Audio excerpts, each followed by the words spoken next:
Alrighty, we are live. Wait, are we live? Yes, I believe we are live. Or we will be live in about 5 seconds.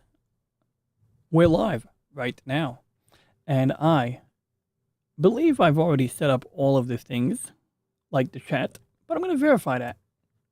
Please forgive the multi-window view. I think we can disable that. I think I can actually tell it, don't show that. And if not, it doesn't really matter. I'm going to go and open up a little pop-out window that lets me monitor what is going on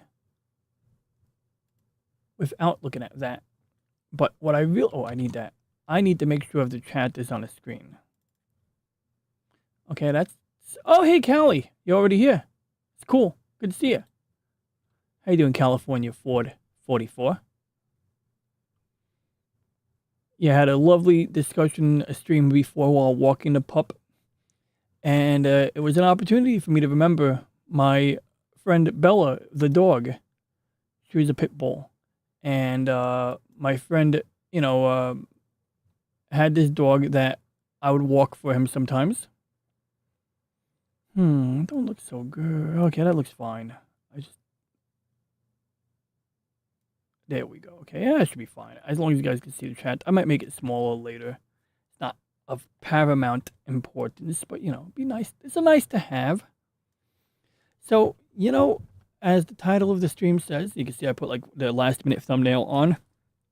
A literal thumbnail. It's, like, literally a picture of a thumbnail. And I was inspired by Daryl the Derelict of the Vac Tube.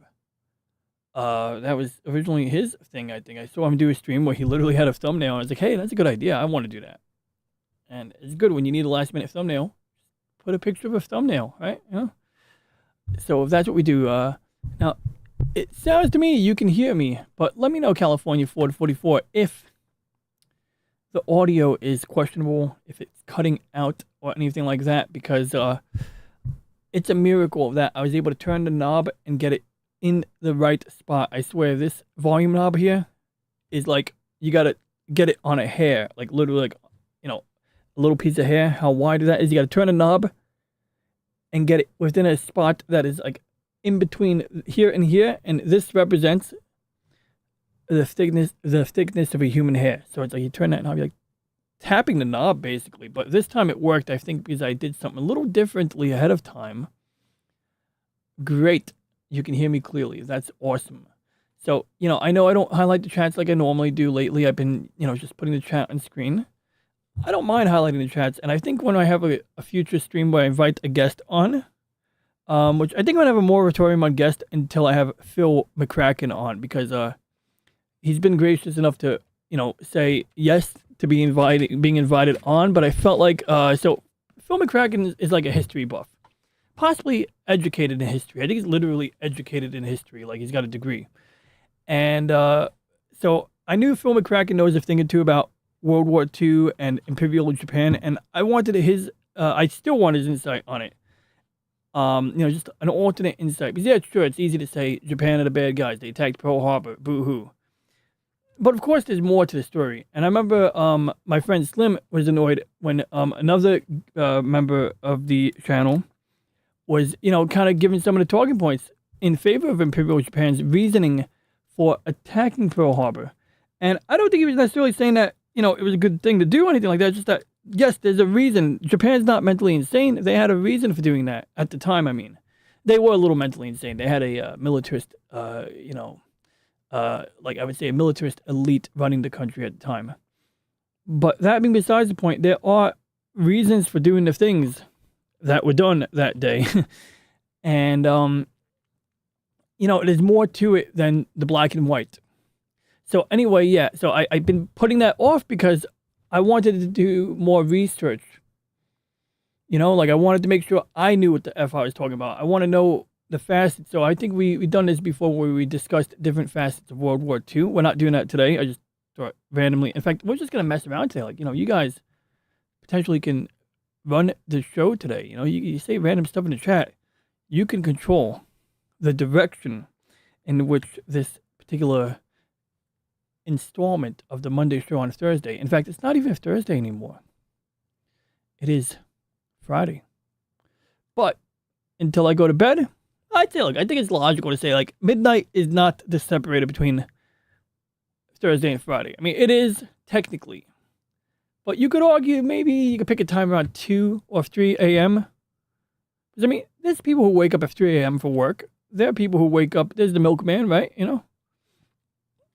But realistically, you go out on a Saturday night, you don't go, oh, it's Sunday now. It's like, no, it's still Saturday night.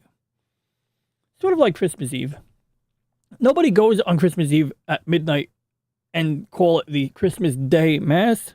No, it's not Christmas Day until 7 a.m. or something like that. But I digress.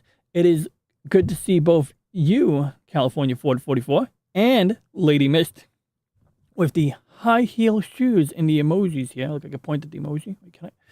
Sometimes my orientation is off. There we go. Oh, I got it. Wait. Oh, wow. It's so interesting how my fingers... Yeah, see, look, shoes and roses. My finger disappeared. See, that's how I hide imperfections in my green screen. In fact, this part of my green screen is fine during the nighttime. But if I ever do anything during the daytime, this area turns into a disaster. So that's why I block it out. And it suits me fine because, you know, I like having flexibility. But I see we appear to have 4 people watching right now. So that means we got 2 viewers and 2 lurkers. Oh, we got 5 people watching now.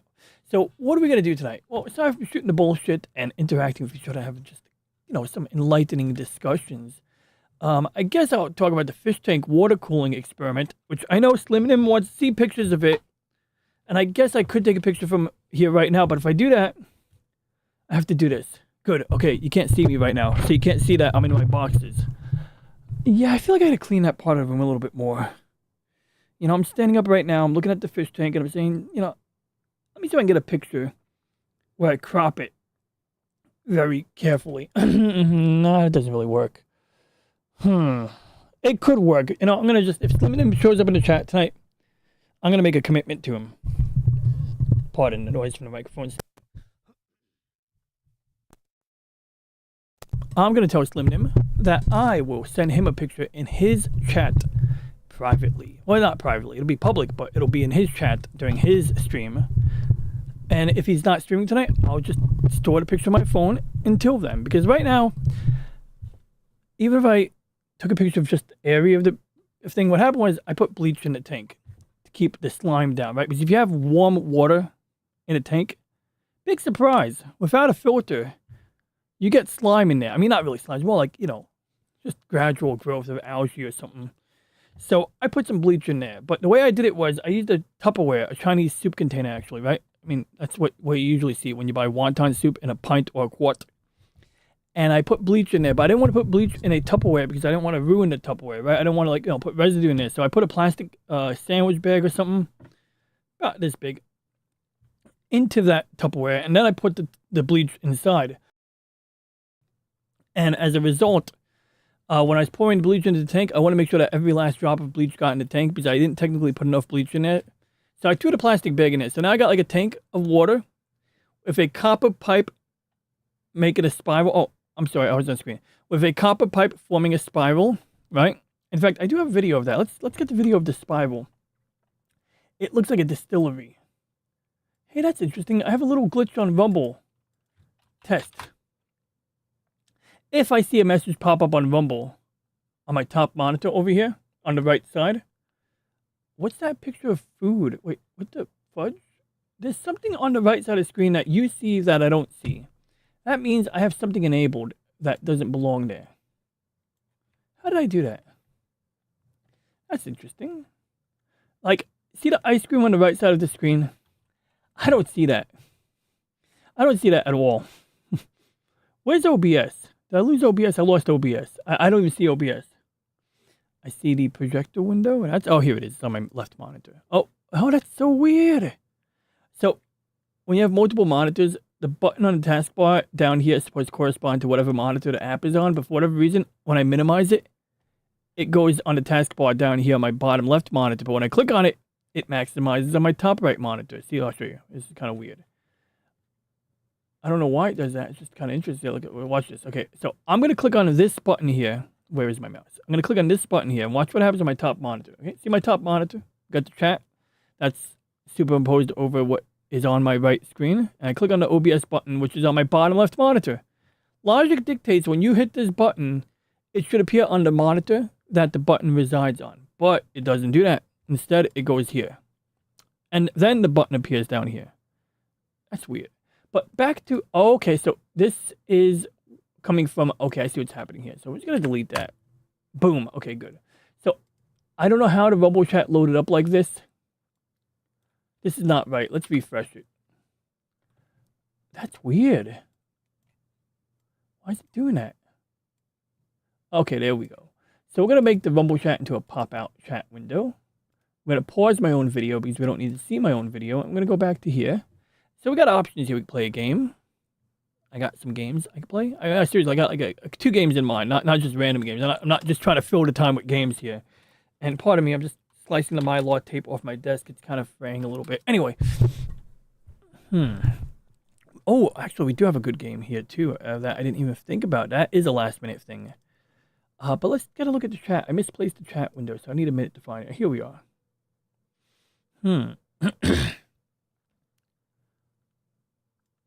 Hey, what's up, Rusty Rivers? Good to see you. So, anyway, oh, yeah, I was going to get you a video. Okay, that's why I was looking at the OBS window.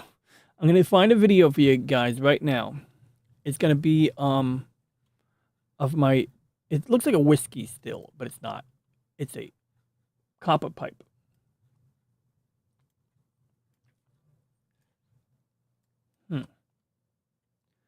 Now, I did do, like, last week for Star Wars, Orthodox Star... Oh, that's weird. Oh, I forgot I did that. I enabled my camera to do this. I didn't mean to do that. I did that for a reason, but I don't want it like that. It's good to have.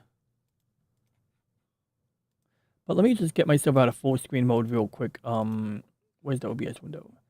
Okay, so I want me to be in the corner. Aha! Uh-huh.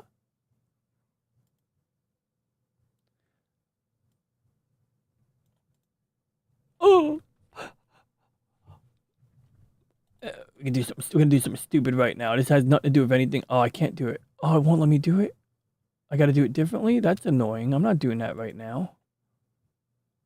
No, I'm not doing it. I was gonna take one of these pictures and make it a mirror image so that I could point at myself, but no, we're not gonna do that.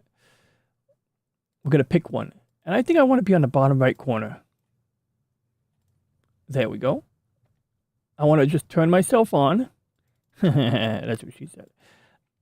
I just want to turn myself on all of the monitors. Okay, so I think I'm on all my monitors now. Good.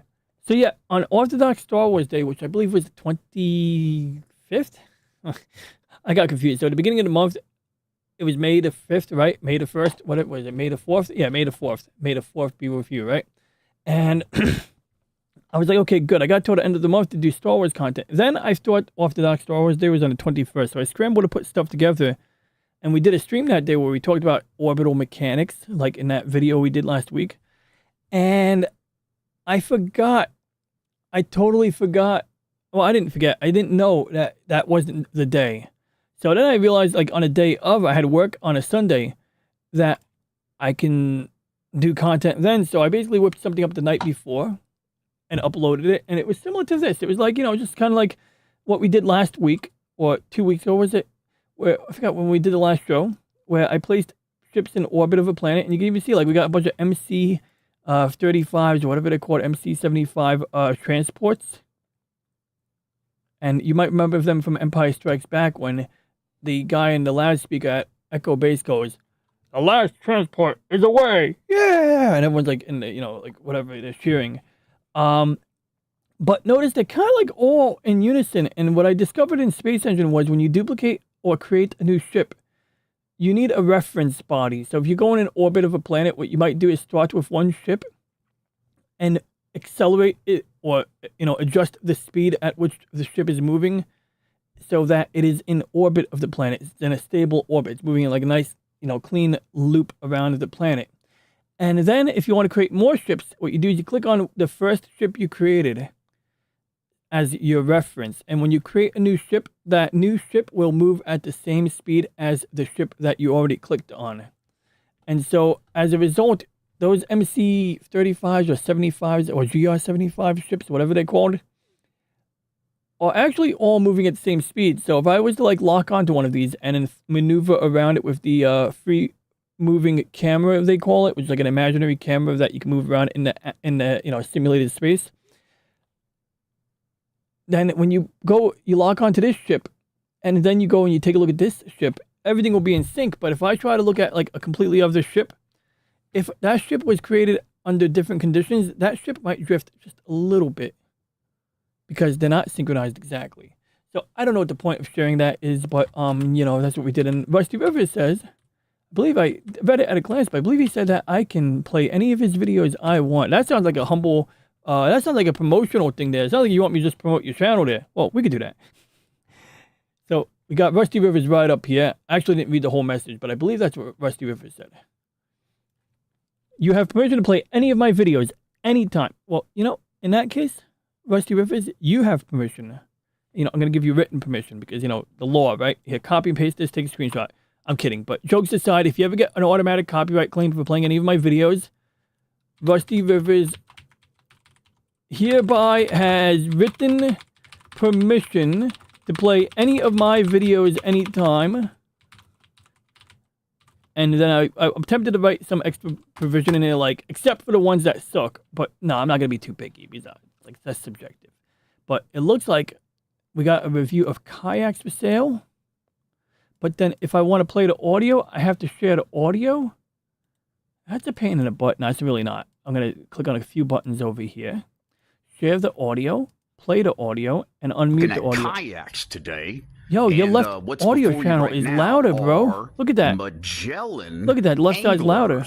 These are Magellan look at the VU meter. Kayaks. And see, the yellow on the left is higher than the yellow on the right, or the green. Each. And these are 10 foot. So what does that mean? Inches. Really, nothing you do about it. You could edit the video, sure, if you want to waste time, but a pain in the ass. I'm gonna guess you recorded this on your phone, and that the phone has like 2 microphones, right? My phone does this. It has like 2 or more microphones actually, right? Because like they have the ability to use multiple microphones to kind of cancel out echoes and stuff. But I suspect that the way the camera is being held or the phone was being held, I see that it's in portrait mode right now. Must have impacted the way the microphones are picking things up, and some phones might automatically switch the type of microphone it uses in order to get accurate stereo. But from what I can figure, the left channel microphone was picking up your voice better than the right channel, and that's how we got that imbalance. Magellan as well, too. I can hear it. I can hear my left ear is a little louder than the right. These are the 10-foot ones. Magellan is the man who, I believe, navigated the globe with both sail ships. I'm not so sure about this. So it makes sense they would name a ship after Magellan. 3 more inches and it's $100 That's what she said. more. 3 more inches, that's what she said. Versus 500. I don't know. Oh crap, I didn't write that in English. I hereby has written permission to... Wow, that's a bad typo. I'm going to rewrite that. I hereby give written permission to play any of my videos on your channel anytime. There we go. And this is a pelican catch as well too. But it's a nice kayak. So I'll tell you about what I know about kayaks in a minute. So what I'm noticing about this kayak is interesting to me.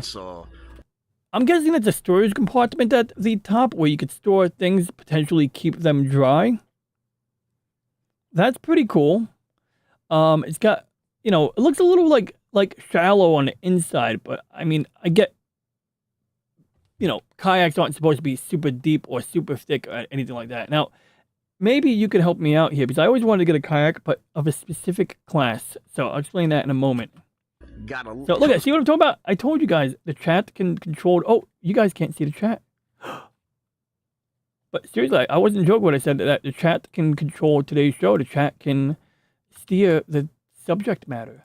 So, take that as you will.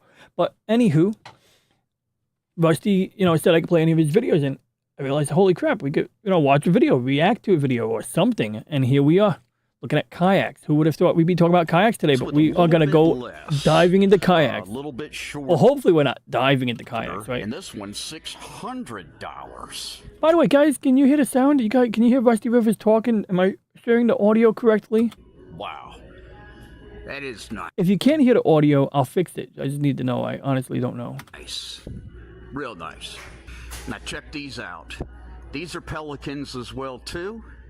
Okay, but these are probably about the smallest ones that they have, and these are 300. And this is just completely just baseline. Doesn't come with much. I'm gonna look up something real quick. Okay, now this one's kind of for the children. Oh, that's cute. It looks like a boogie board. That looks like a surfboard, dude. Real small. This is like that is real small. Playing one.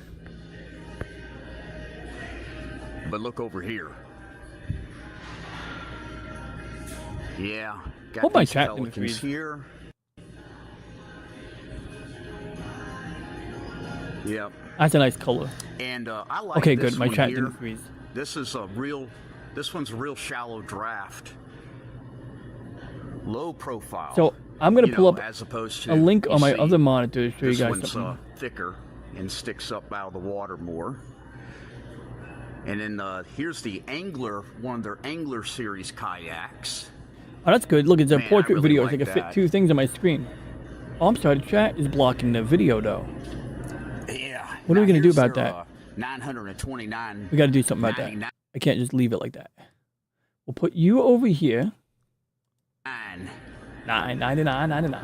This thing is. We'll put getting this into, over here. So almost what a if I canoe block it with the range, chat? But I like it. People Once need to talk in the again, chat so that black pretty stuff in the bottom of my shallow message draft on goes it. away. I'll do this. I'll It truncate has the a chat. Low profile. I'll shrink the chat for you guys. And it's got all the accessories and everything There we else go. that So comes now you can with see it. more. So you're looking at a G note for this thing here. A G note, G and then, unit, Of course, they have the a grand. smaller ones. So foldable Smaller kayaks pelicans. were something of interest to me a while ago, and I want to explore this real quick because You can see that $349. I ride a bike, and $299. sometimes I want to go on a more adventurous bike ride. Yep. And then they have this thing. But the problem with an adventurous they bike call ride it a is, hot deal. $449. Look at that. is it a hot That's deal? almost like a canoe. That is pretty pretty nice. Yeah, it's pretty nice. Real nice. I like that. And come back here. Check this out. They got all of the oars. Or, no, I'm kidding. And paddles. It's very suiting. It suits you well to have a video about kayaks when your name is Rusty Rivers. Look at this. So, what does it make? What makes an oar It's a micro better paddle. or worse? Like, are there different properties? I'm gonna guess that a lighter oar is How about better that? in a way, right? Lightweight but still strong. So I'd imagine carbon fiber or certain types of wood might be really good oars, whereas like something made of steel could be like heavier than necessary, but Nice. can maybe And check this out. be better under certain It's a conditions. 3-person canoe here. That's a straight up canoe. See, that's as deep as a canoe. I've ridden a canoe before when I was when I visited the Delaware Water Gap, and look at that, it's got a backrest. Wait, do they all have backrest? That's funny. So apparently, if you're one of the people in the back, you don't get a backrest, but the driver, the front guy, gets a backrest. Why does he get a backrest, or she? Why do they get a backrest, huh? I mean, look at that. They got a comfortable seat. It's shaped like a tushy. Is it like assuming that the person in the front seat? I don't know. I mean, I'm guessing like it would be the parent or the boomer, or no, it could be not necessarily a boomer, but you know what I mean, like a parent, an adult, and then the kids go in the back. So it's like, oh, wait, I see one. Look at that. It's got a foldable backrest. Okay, that's cool. And maybe that's a foldable backrest too. I don't know. Well, anyway, it's very interesting. There's even a cup holder on this one. So I don't know, who sits where, but it's interesting. So now we're gonna go to Dick's Sporting Goods, which is a funny name because if you think about it, what's the opposite of Dick's Sporting Goods? Don't answer that. But on a Family Guy episode, Peter Griffin meets Dick Army, and he goes, "Whoa, what's your wife's name? Vagina Coast Guard?" Because it's like his name is Dick Army. So it's like if you kind of flip it around, yeah, another branch of service might be Coast Guard instead of Army, and of course the opposite of a D word would be the V word. So anywho. this is weird. This kayak I'm looking at here, and I don't know jack shit about kayaks, but I was kind of just curious a while back to explore options in this realm, you know. And I wanted something I could like lug onto my bike that I can like unfold or unpack, maybe lock my bike up somewhere near like a coastal area. Ideally, what I would really want is an inflatable boat that I can rapidly or somewhat conveniently inflate and then put my bike on the boat with the boat so I could ride it across the water to Jersey and then ride my bike some more. And if I had to, I could even carry the boat with me on my bike. But I think that's just unrealistic. You know what I mean? Like, it's kind of out there. In an ideal world, we would have gas-powered drones and we would go camping with our bikes and our gas-powered drones. And anytime you reached a valley where you didn't want to ride your bike or like there's rocks or something, you would hook your bike onto the gas-powered drone. You ain't doing this with electrical-powered drones. And it would carry your bike over the valley. But of course, you know, there's not as much like, you know, independent work being done on gas-powered drones. And frankly, there might be some weird regulatory stuff about that. So let's take a good look at this one here. This one resembles a kayak composed of corrugated plastic, sort of like the stuff you see on political signs, or if you ever seen a TV taco.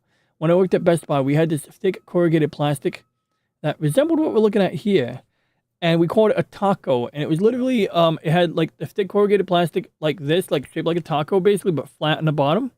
And you had thick foam on the inside, either EVA foam. I think it was like EVA foam, but it was like thick foam, like in blocks that were glued to the side of the corrugated plastic.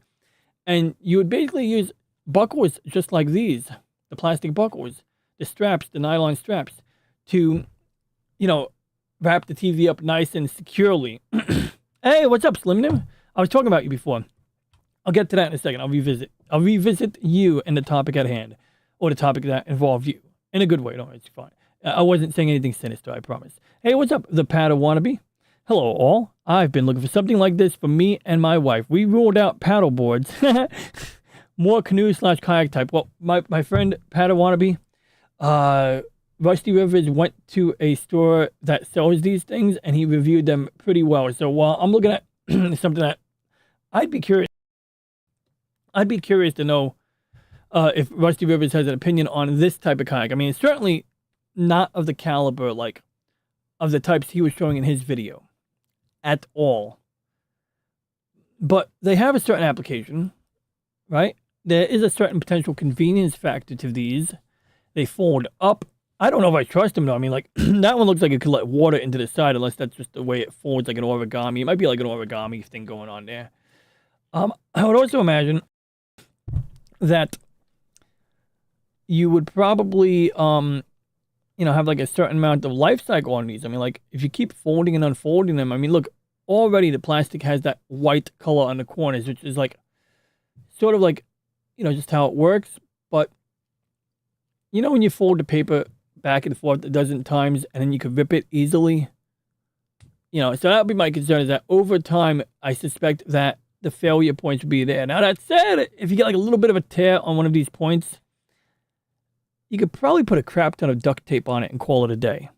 You know, like, you may lose portability at a certain point. So at some point when you repair this type of kayak, I'd imagine, you know, once you start putting glue and patches on it, you're not folding that thing up anymore, you know. But it looks like it's so light in its construction that wouldn't be a big issue to strap it to the roof of a car, you know, or anything, even if the car wasn't designed for that. But it does have a pretty nice looking seat, in my opinion, based on this. I mean, it may not be that great of a seat, but it looks okay. Oh, that's interesting. Look at that. So the seat is supported by nylon straps, and there's like a handle here and a attachment point over here. That's interesting. And of course, the theory of anything that floats on water, how that works is it's all about displacement. So it's just like when you put anything in a bathtub and the water, or in a bucket, and the water rises, the volume of whatever you're putting in that water, like, just imagine like you have a 3D object like a ball and you put it in water. Essentially, the ball does float, but why does the ball float? Well, how heavy is a ball? A hollow wiffle ball, assuming that there's no holes in it, or something like wiffle ball, a plastic ball with no internal structure, just a spherical ball. Think about it like this. the plastic only weighs, let's say, 1 ounce, 2 ounces, probably not even an ounce, because you got a plastic ball that's 1 ounce. Now, inside that ball, how much water can you fit inside that internal volume? How much would that water weigh? Well, ultimately, that water is going to weigh more than the outer part of the ball. And as a result, it can buoy up. That's where the word buoy comes from. Buoy. That's pushing up, buoying up that mass. And so bottom line is that as long as the ball, or the hull of the ship, in this case, the outside of the ball is lighter than the amount of water it displaces. And what I mean by that is, like, when you put the ball in water, the weight of the ball is going to push down on the water. But at some point, the ball stops sinking because the amount of water that it pushes out of the way weighs more than the ball. So it doesn't go any further down. And so that's how you get like a 150-ton warship. The metal hull weighs a crap ton, right? But the amount of water that you can fit inside the ship is a heck of a lot heavier. And that's the gist of it. So now back to Slim Nim here. Okay, finally I'm off. Oh, cool. I'm sorry to hear that it was a crap close, but I'm glad you got out of work. Yeah, I know. Sometimes you get those days. Retail, at the convenience store, the Quickie Mart, Sunoco. I'm making up names here, but you know what I mean. At the store, and yeah, you just have those closes where it's like a pain in the ass, and there's a lot. Sometimes it could be that someone didn't do the inventory right, and now you're picking up the pieces. It could be that you had some kids that were well educated that were supposed to be able to do it, and they somehow didn't do it. And I would say that it's work experience, like in fact, that was an interesting topic. You brought that up a while ago. That was really interesting. Hey, if you want to be on my show just to bullshit with me, let me know, Slim. That'd be kind of fun. But anyway, not just to bullshit, talk about random compelling topics, But anyway, what was it like? When I worked in retail in consumer electronics, you get customers who would stay mad late, and sometimes it was like, okay, you know what? They're buying a computer or the phone. They're buying all of the accessories. They're buying the things. If it's a good sale, it's like not really an issue to keep them longer. You know what I mean? It's worth it. Like, they're buying the warranty. You're looking good. They're looking good. Everyone's happy. Like, that's what we're there for, right? We're there to maintain our business operation, through profit. And profit, in theory, could be a signal that you're doing things that the customer wants, yada, yada, yada. But, from our functional point of view, you sell a laptop with no accessories, no attachments. Sometimes we take a loss on that laptop, especially during the holidays. And so that's why they always try to sell you extra stuff. And I'm not going to tell you that you should or shouldn't buy the warranties. What I would tell when I sell a warranty to people on a laptop, and I know it's a little bit off topic from what Slim was talking about, I just tell you like it is. Like, look, it will cover parts and labor. You get a hard drive failure, they fix it. But yes, you will have to send it out for repair. Maybe it takes about a week. Maybe if it's a hard to come by part, it takes 2 or 4 weeks. But you're not coming out of pocket for the parts or labor on that shit for 3 years.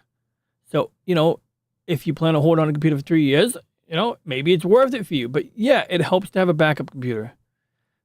Because when you send that machine out, you do need something to get you through. Otherwise, you end up with a situation where a customer can't wait and you got to come up with some solution, and that's a pain in the ass. But when you're selling a new computer, well, it's not always a pain. It depends. But when you're selling a new computer, I'm sorry, what was I talking about? Yeah, when you're working after close, you get these weird scenarios. So I remember I had one customer, and she was asking 99 questions. Nice lady.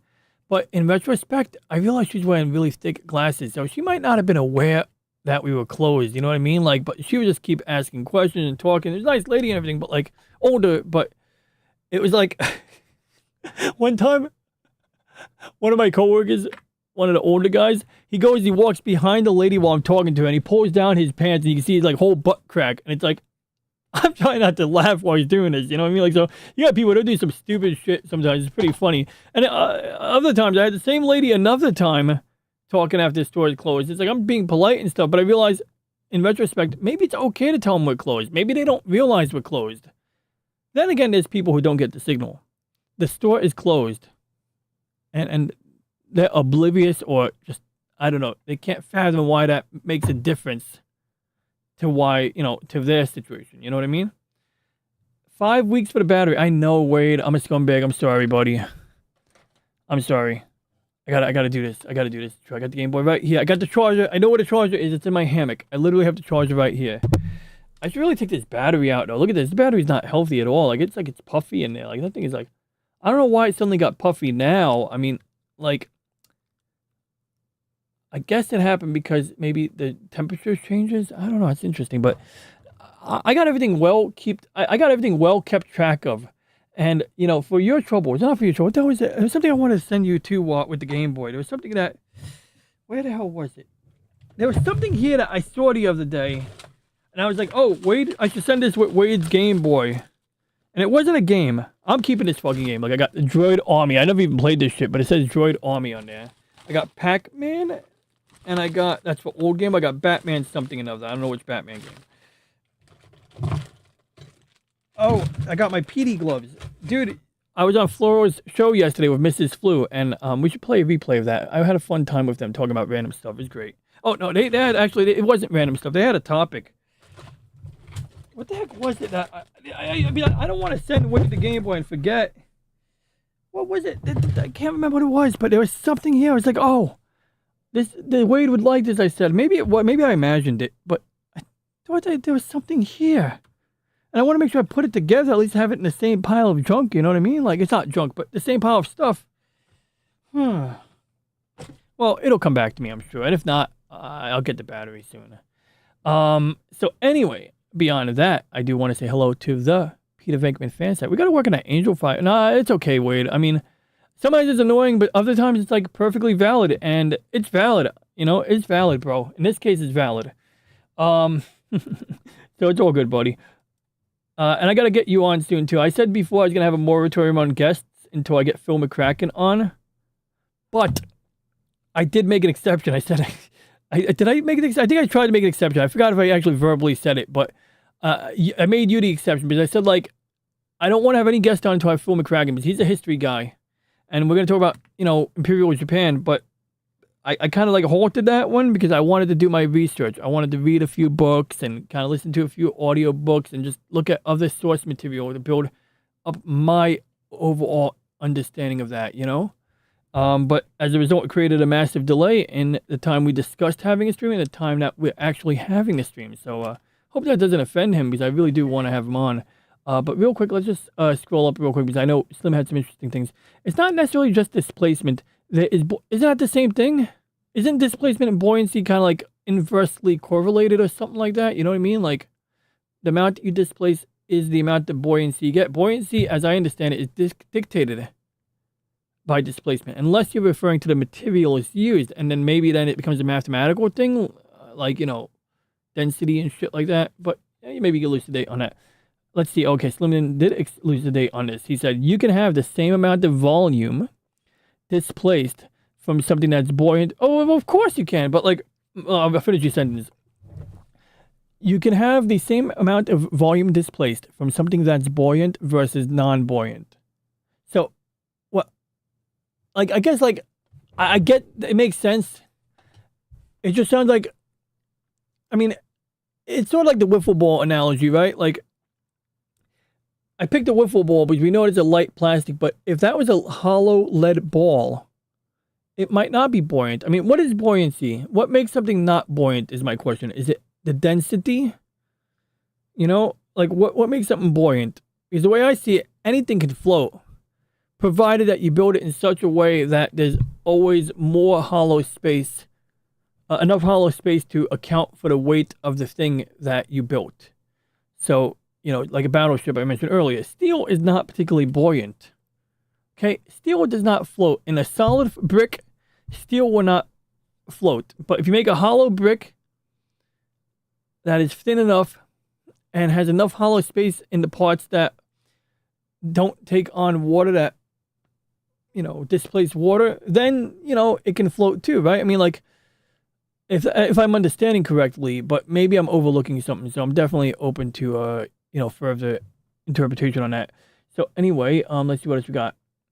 Do you have stores, do you have the stores called In and Out, Come and Go, and Sit and Shit? Yep, those places. Ah, gotcha.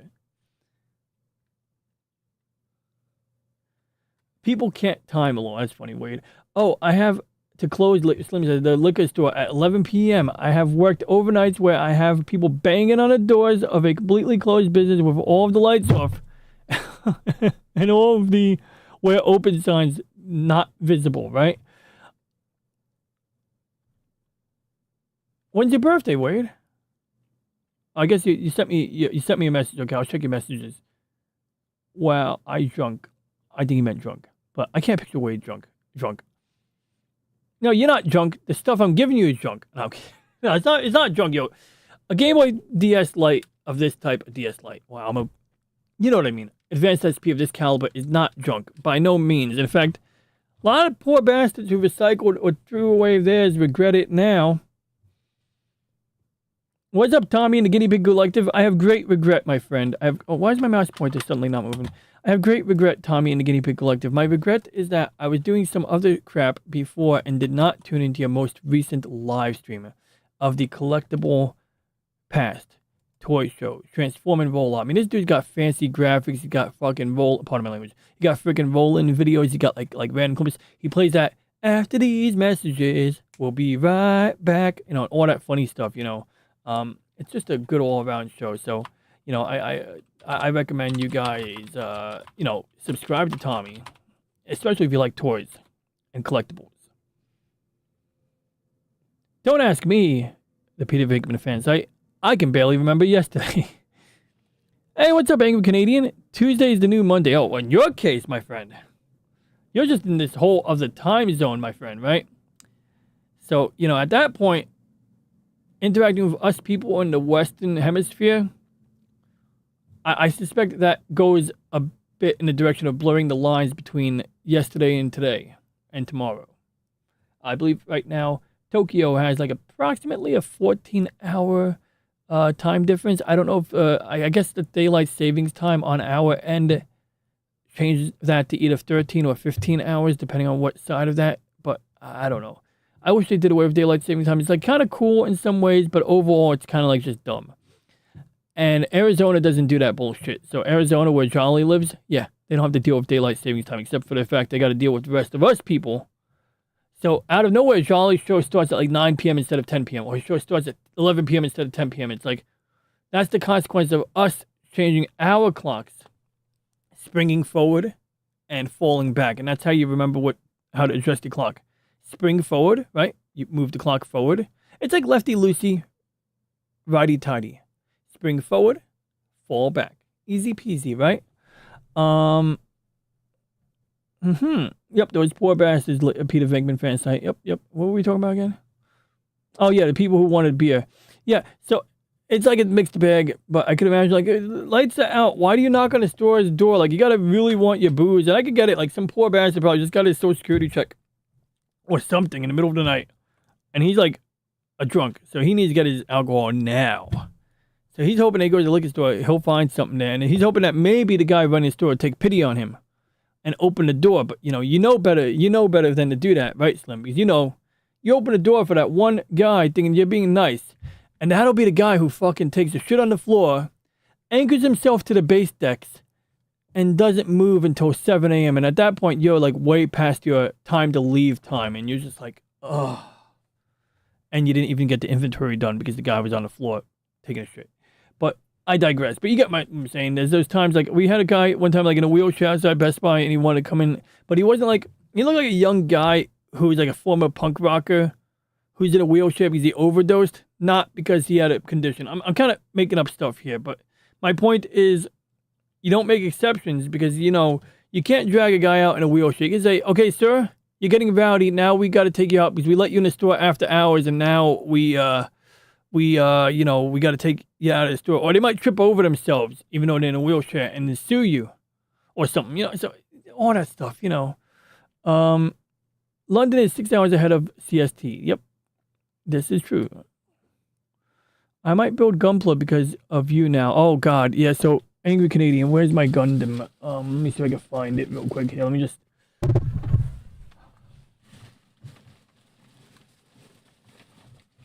Where is it? Where did I put it? Whew, I need to switch my screen. Okay, I'm going to go to this blank screen with the Starship Enterprise while I look for this Gundam.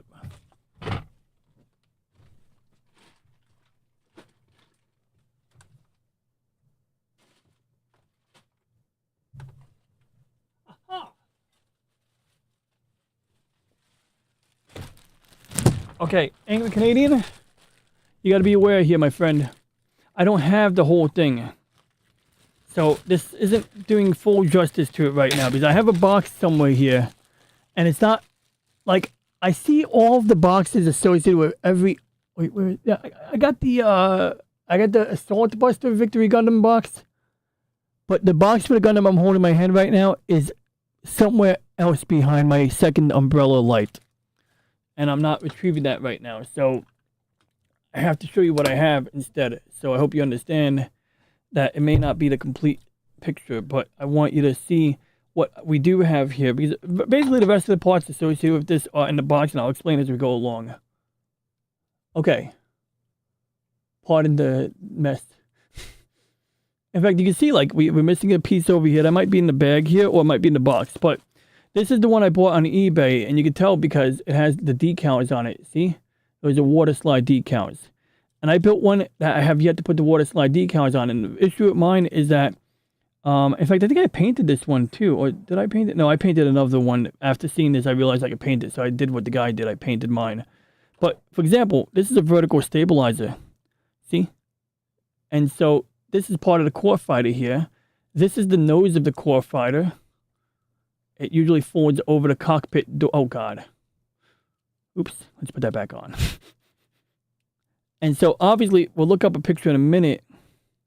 But what we're really missing in this example are the V-wings, I call them. I don't know if that's the real name. But we're going to pull up a picture of the Victory Gun. We have a beam shield. Because remember, in post F91 and post UC 115-ish, and certainly by UC 150, beam shields were in regular use.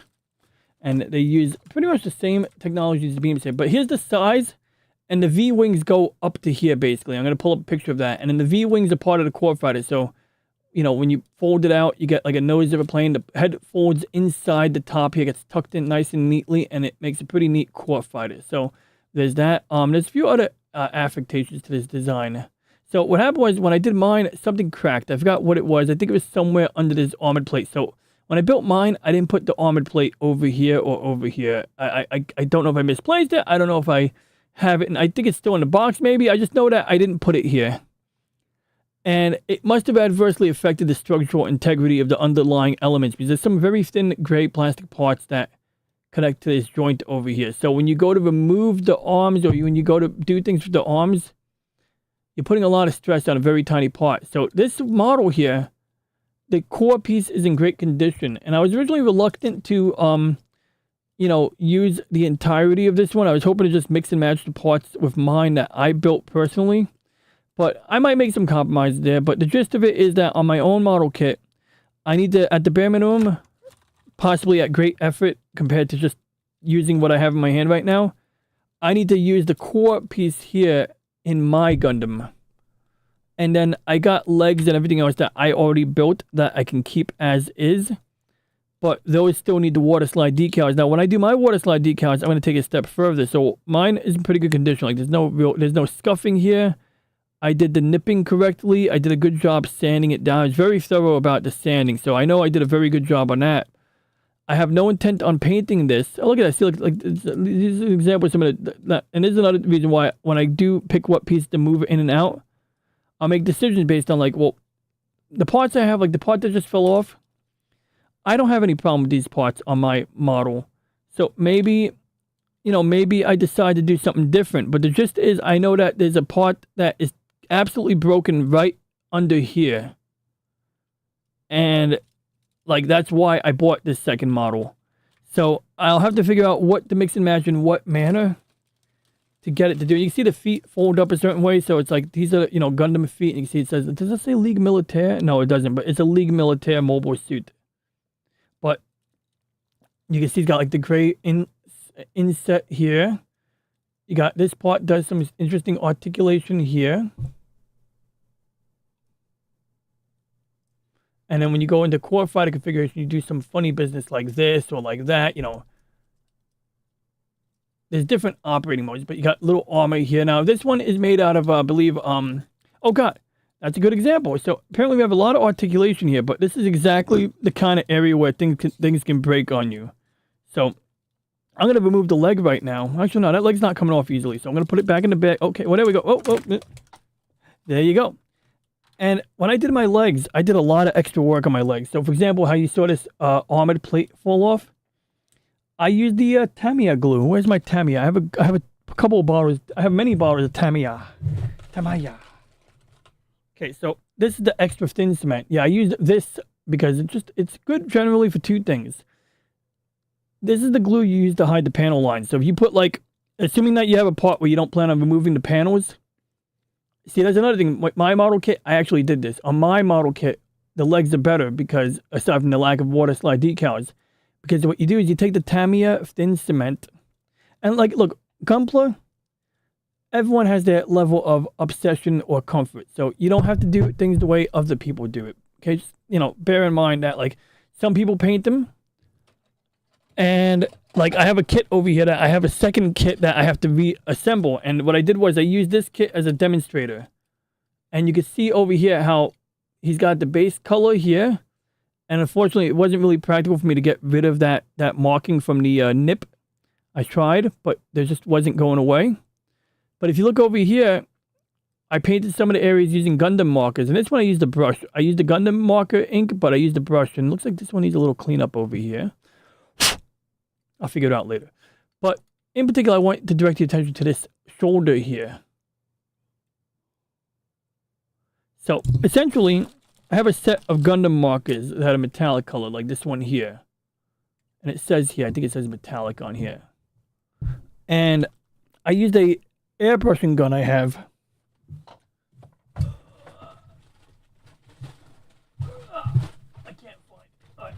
I can't reach it right now, but it's like literally you put the markers into the back of the airbrushing pistol, and when it works, it sprays evenly. Now on this one here, I did a test.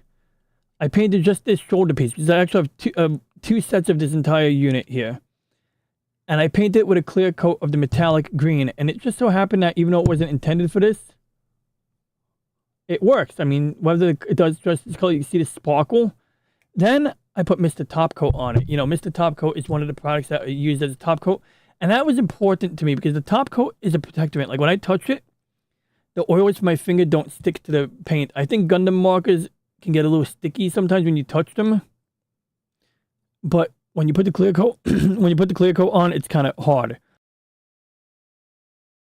So anyway, I got to do the other model kit in its entirety with the same method. And then I can, finish it off. And yeah, there's a little scratch up here. What I'd probably do is just leave that one alone and make it into battle damage or something. But you can't even see it under all of the angles. Like, you see how, like, it comes and goes. So I would either buff it out or leave it there. Maybe find a way to make it look more like battle damage. Maybe put some black ink on it using the, use some of this ink and a Q-tip. Or in fact, this one would be perfect.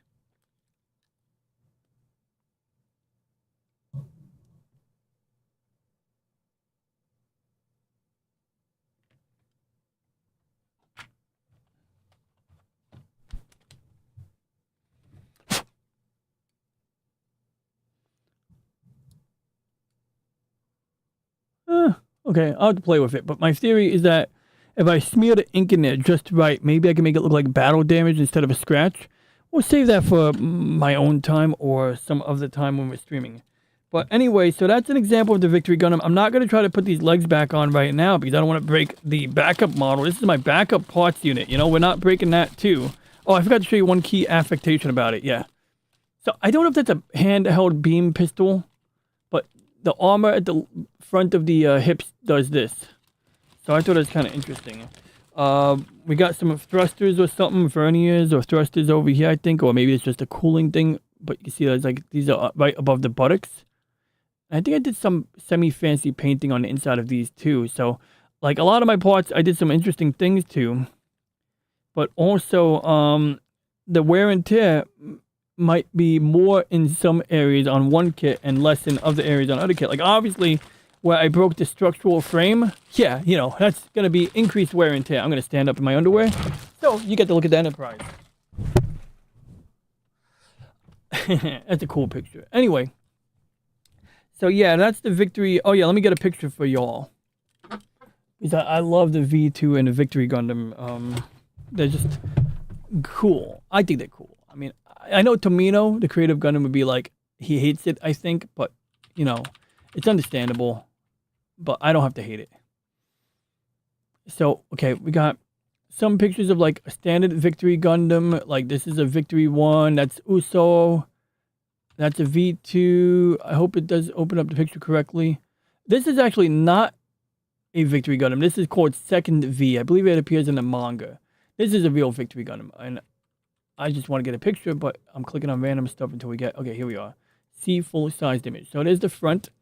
And if you look at the measurements, or if you get a scale comparison, it is a little bit smaller than other Gundams of the past, but more economical. The armor, sometimes, like, you know, you'll hear about Lunar Titanium from the moon, basically. The Victory Gundam is using ceramic composites, but, you know, some ceramics can have the properties of metals, so you get, like, a lot of benefits, but also when it comes to heat resistance and beam weaponry and stuff, it may make a lot of sense. You know, this is the Victory Gundam's core fighter. And it has different configurations where you can fly with the legs, they call it the hangers, or the boots, and the boots attach like that. So that's how you saw the legs folding up, but that was a V2. You're looking at a V1, a Victory 1, a first generation, a first Victory Gundam. So where's the V2? Well, here's a V2 right over here. So once again, we got a nice close-up. We got a front and a rear view. I think we should take a look at the rear view too. So notice where there's yellow things stick out. You have, like, you know, this is basically like sort of part of the propulsion, but unlike basically this particular Victory Gundam uses a Minovsky drive system or Minovsky craft system. So just like how White Base can hover in an atmosphere, or, you know, create a cushion of Minovsky particles to fly, you know, by hovering, basically.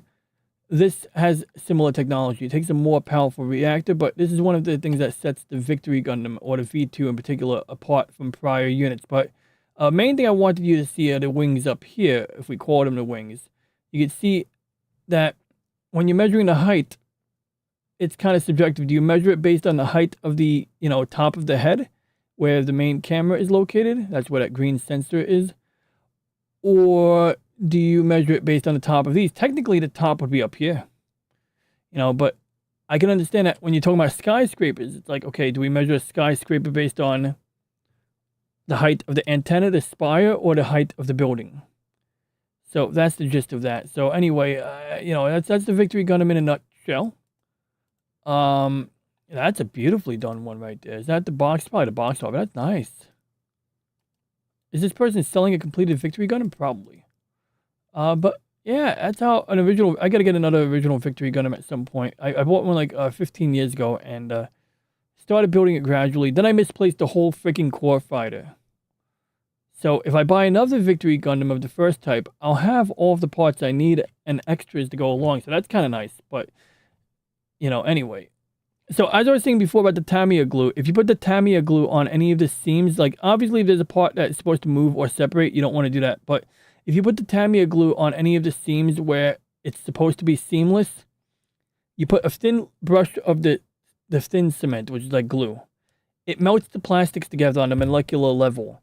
And then you kind of just sand it and stuff, and it's amazing. Wait, do you sand it? How did I do it?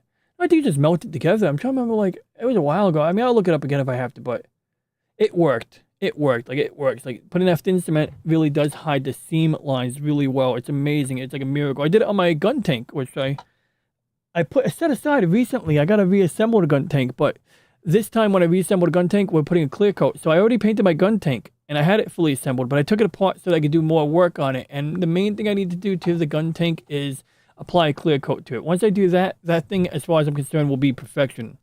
I'm a little concerned that the clear coat might make it glossy, so I might research to see if I could buy a matte clear coat before I touch it, because the gun tank does have a beautiful matte finish on it. It does. It's nice. So anyway, let's see. Oh, have a good night, Real Wade Nation. I'll try to play a video before I leave. Oh, hell no. I'm not gifting a game with that. No, it depends. I'll see if I like any of my games. If I don't like any of my games and you like the game, sure. I'm not going to give you a piece of shit game, but if there's a game that I don't like and you like, maybe we can work something out, you know? I do and I don't kit bash, but I have a model of the Albion mobile suit carrier from 0083, if you remember that one. So it's MSC 07, I think it was. It doesn't really matter, but oh yeah, it is 07. I was right. Okay. So I have a model of this. In fact, I have this model. And I broke 2 pieces on it while I was in between working on it. Oh, come on. That's the worst fucking picture ever. EX model. Okay. It's made by a company called EX or something like that. So let's get like a nice, if they have a nice picture. Let's find a nice picture of this. See, this is actually what it looks like in like when you're building it. It's just this white plastic. This guy decided to go with this metallic paint job on it.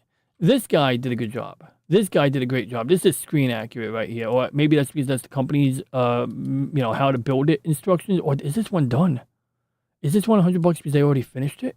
Anyway, I'm not buying it. So right here, see these golden things up here, these yellow things? I used a metallic gold paint on them. Whether or not it's proper, I don't know. But I opted to use metallic gold on these. And I think I used metallic gold on these, if I remember correctly. On these vents over here. So these are jet rocket engines. They have intakes to behave like jet engines during atmospheric flight. But in space, they are rockets. They're using fusion, you know, reactors. So, of course, they can, you know, heat up the propellant to a very high temperature. And at that point, when you heat up propellant to high temperatures, you can use water. You can use steam in theory. A mobile suit could literally store water and use that as the propellant. I don't think it's the most efficient. I'm sure it's not the most energy dense, but it can be done. The catapults typically in the show, in the anime, they retract.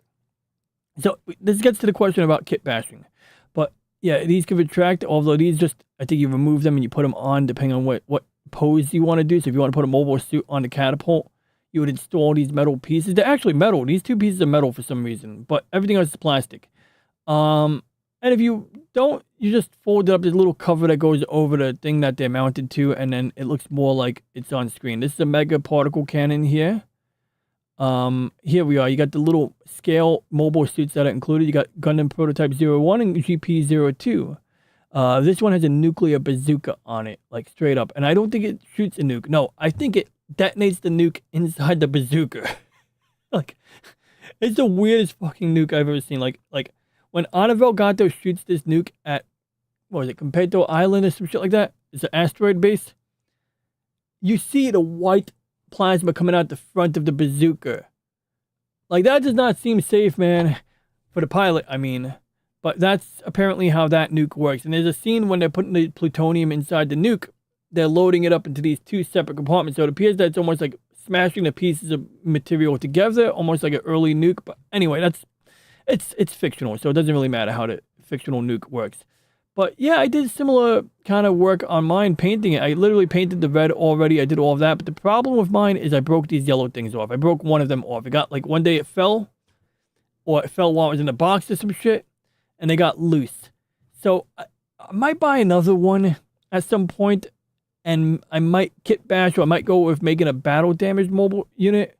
Alternatively, I might find like a thin piece of wire and just like attach it to a thin piece of brass wire, you know? So like, don't rely on the jinky plastic over here to hold it in place.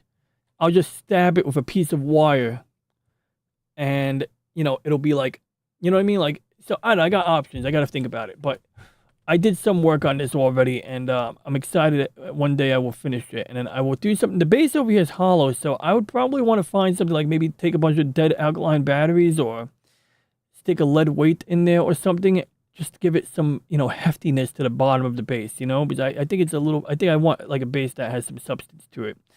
So yeah, there might be a kit bashing opportunity here. There's definitely like some opportunity here, I think. Now, I haven't really considered kit bashing too far beyond, but when I go and I get another V1 Victory Gundam, there will be some options there. Even now, with the V2, I already have an extra core fighter. So, you know, there's options there. You know, even like dioramas, whether that's kit bashing or not, there's some diorama options there for sure. So anyway, getting back to the chat.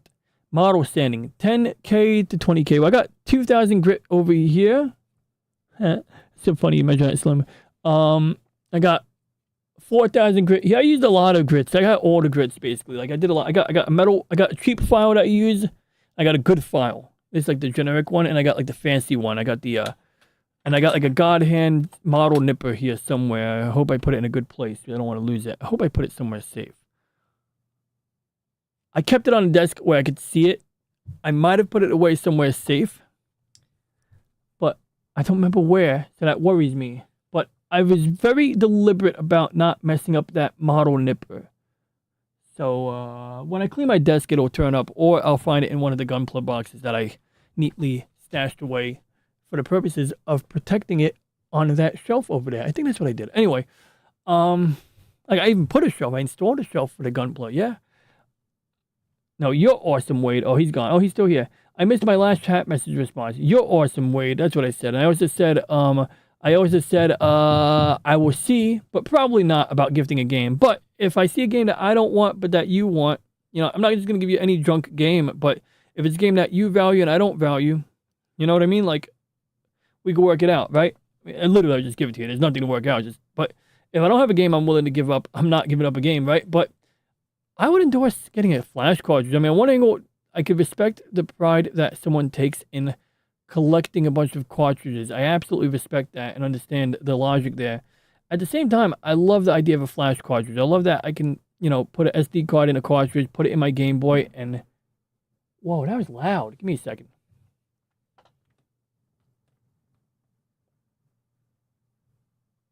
I think it was a truck on the expressway, but it sounded fucking like loud. It was like, pupper. So I want to make sure it wasn't like a fireball coming my way, you know? If there's a fireball coming my way, I might have to close the window. Because, you know, that would make a difference. I mean, it could make a difference. So let's see here. Whoa! It's the awesome one. I haven't watched Angela Curry's channel, but I saw her in my notification the other day, and I clicked on it, and I watched part of the Sumo Basho. You should join Gator Stream and as Punk Waddle is on Mads. Who's Mads? Wait, who the fuck is Mads? I hear that name on Makini. Is that the same Mads that Makini talks about? Is that like the same person as the like who is Mads? That's not Mama Bear, right? That's not like a nickname for Mama Bear, right? Is Mads? I've never seen Mads. I don't know who Mads is. And that being said, I believe you know, Punk Waddle is still on Nip and Nag. Just, you know, somebody's there, somebody's not, right? You know, he alternates. But he's a gunplay enthusiast. So, you know, collecting ink cartridges. What? Who's collecting ink cartridges? Oh, God. Oh, God. It's the link that Wade gave, isn't it? I mean, that Slim Nim gave. Since our last episode, a few things have happened. A Minecraft movie became the #2 highest grossing video game. His mother. Ruben is mourning his cat, which is currently stored in the freezer until he can find a proper burial place. Oh, God. After making an arrangement to return his stereo to him, Ruben's mother forces him to get out of the house. That's it. And make a friend. Get out of this house and make a friend. No! Yes! No! Yes! No! It's for your own good, Ruben. This is when we meet Ed, a middle-aged divorcee who is working for a pyramid scheme company in an effort to impress his wife and parents. You better have that car back by 5 o'clock. Success! Success! Ed attends these motivational PPR, or Power Through Positive Real Estate. This is random stuff. Yo, I'm not supposed to be watching videos while I'm streaming. I mean, yes, we can react to videos, but I'm literally like, I'm engrossed in this. Yo, Slim, I'm engrossed in this video for some odd reason, bro. Like, I could literally just sit here and let the show go to wayside and sit here and watch the freaking video. It's got me very curious here, and this is just one movie. I just skipped to a random part. Ruben and Ed. This is just one movie. Okay, I'm not going to watch any more of this. I might even go and get the movie. Holy cow, safety not guaranteed. Is that an Asian lady? I see an Asian lady. Wait, not her. Oh, wait, I know her. She's that girl who looks like she wants to kill everybody from Parks and Rec. Wait, did they do a Parks and Rec movie? Okay, anyway, let's keep going. Wait, who's this? There's a lady in the bathroom. Why is the lady in the bathroom? I mean, that sounds wrong. I want to know what the lady in the bathroom is doing. Sounds so wrong. Who is our lead character at a Seattle magazine company. When one of the magazine's writers discovers the want ad, it gets the... Wow. And this guy's voice is great if you want to go, oh. And Nick, the crew, and two so much as how you had to compare it to anything. I'd say Nova Seed is like if Don Bluth, Ralph Bakshi, and Katsuhiro Otomo fell into a vat of colorful acid, came out Canadian, fired the animation crew, and decided to animate an entire feature-length film single-handedly. Comprised of over 60,000 drawings, Nova Seed is the most impressive handmade animation I have seen in recent history. In Nick DiLiberto's directorial... I like the way that they kind of like shift the cells around as they're floating around with the imaginary camera. Nova Seed tells the story of a war-torn, post-apocalyptic planet that is threatened by the uprising of the evil Dr. Mindskull, who is our lead antagonist, or bad guy. Dr. Mindskull is using the planet's core to power a weapon of death and destruction. All right, let's keep going here. It's just a random thing. I can't believe I'm watching this. It's great. More useful than others. It's basically just a plain bag with pine cones. And some, you know, maybe a little too ambitious. It's a flying cuckoo clock. So whenever anyone in the village wants to know the time, they can look up in the air and I'll be there. Immediately I was like, yeah, my man, he's out here kid bashing, trash bashing, building things. Let's go, Brian, get it. He's just an immediately likable character, very well played by the actor David Earl. Oh shit, he's suffocating his own oxygen mask. I really do like the documentary style that this whole thing was shot in. I just take inspiration from stuff around me, you know, anything, absolutely anything. Technically, I guess it makes it a mockumentary, but it's very fun. It allows the character, you know, to cousins play hide Next and movie. seek if you make it back alive. Filmed in Justin rural Moss. Kentucky, And then what's the next movie after that? Strawberry Mansion. Just how many tapes? Well, I'm bookmarking this, and I am enthralled, Slim Nim. I'm freaking enthralled. Like, that is wild shit. Oh, Aris is streaming. Of course he is. He streams every day. And the Dawn Kitty. Make He's them English. talk. The Like Dawn there were Kitty extended is scenes of streaming. them She's cool. communicating. I like her content. She usually does very good analyses of things. So anyway, we're gonna raid Aris. And you can raid Dawn Kitty. If you raid her and you measure my name, maybe my channel will become more popular. She's got like more than more than triple of the subscribers I have. Like I'm cleaning up my browser tabs on TV. Oh, the kayak. Yeah. So about that. Yeah. So I don't know. I mean, I don't know if there's any pitfalls to owning a kayak that folds up like this, but I would love to have some weird shit made of space age materials. You know, like maybe like, I don't know, graphene, where it like compresses to being this big and then you inflate it or something and it becomes like a full-blown boat. That would be like the ideal to me. But anywho, let's get to the chat before we wrap it up. So what about these? What was this about ink cartridges? I saw nothing about ink cartridges in that video. Collecting ink cartridges. Who's collecting ink cartridges? Be more weird, DJ. More subs, I guess. Oh.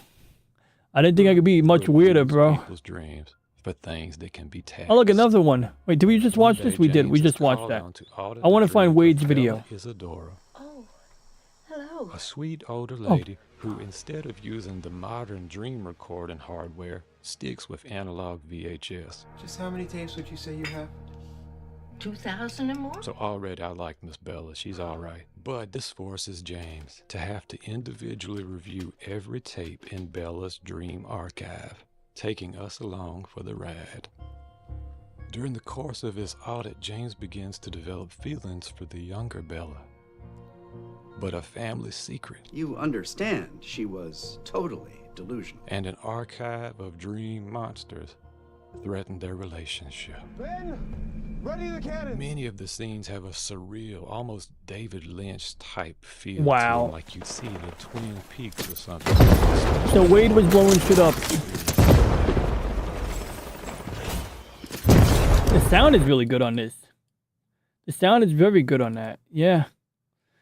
So apparently the step down of Xi Good morning. I Jinping landed just is in imminent. Korea a few hours ago, and I saw this news. Actually, it's from 4 days ago, but I thought it'd be very interesting to talk about it now because of what we. Oh, come on. recently have I been want to see talking pictures about. of Xi Jinping. I don't want to just see this guy talking. He's a good guy, but I want to see Xi. Oh, cool. So what game should RS play after his stream is over? You decide. Should he play Haruhi Suzumiya for the PlayStation Portable, but on RetroArch? Smash Brothers? I think he's playing that already, isn't he? Gundam vs. What? No, I'm kidding. It's cool though. It's a Gundam versus Gundam, Gundam versus Zaku, Gundam versus this and that. Or Infinite Stratos. You decide. I will pick whatever you guys tell me to pick. So back to the chat here. Knowing the history of your stream is the only reason you have to watch the stream.